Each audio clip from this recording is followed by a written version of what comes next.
एक समय की बात है। बुद्ध एक शाम पहाड़ी के बीच वन से गुजर रहे थे। तभी उन्हें एक व्यक्ति ने पीछे से आवाज देके रोक लिया।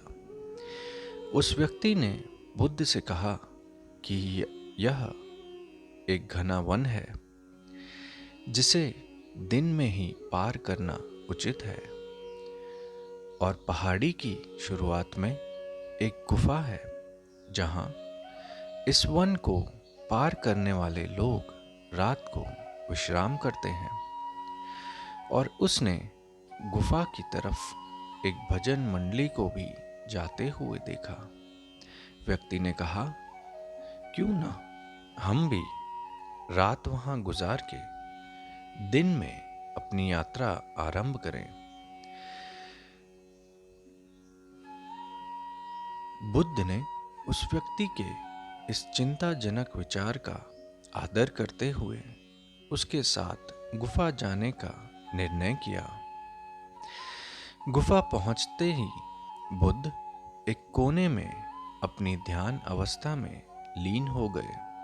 व्यक्ति ने देखा, एक तरफ भजन कीर्तन का शोर और दूसरी तरफ बुद्ध शांत अवस्था में अपनी ध्यान में लीन। रात को सबके सो जाने के बाद वो व्यक्ति ने बुद्ध के पास जाके बैठ गया और बुद्ध की ध्यान से बाहर आते ही बुद्ध से एक सवाल पूछा। एक तरफ भजन का शोर और एक तरफ आपके ध्यान की शांति, क्या ये दोनों रास्ते से परमात्मा को पाया जा सकता है? कृपया मेरी इस जिज्ञासा को अपने ज्ञान से शांत करें। तब बुद्ध ने उस व्यक्ति को यह ज्ञान दिया,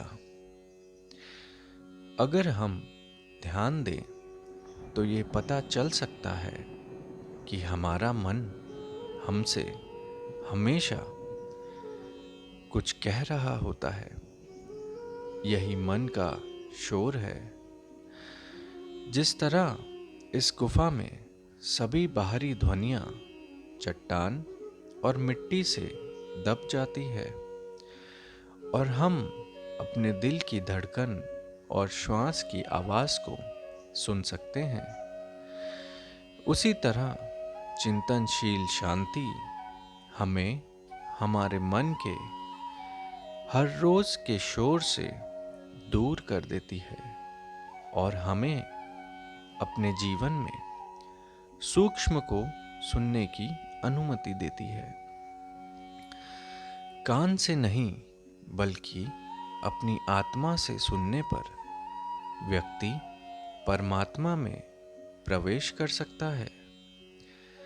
यही कारण है कि इतनी सारी धार्मिक परंपराएं इस शांति को अपने जीवन में लाने के लिए प्रार्थना, गीत या जाप और सिमरन करते हैं।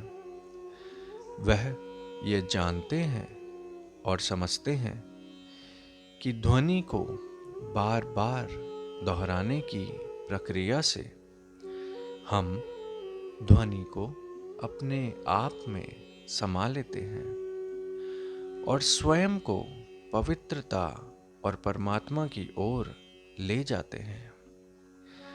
सबसे गहरी ध्वनि मौन की होती है, जिसे महसूस करने के लिए कई लोग भजन, मंत्र जाप या सिमरन करते हैं।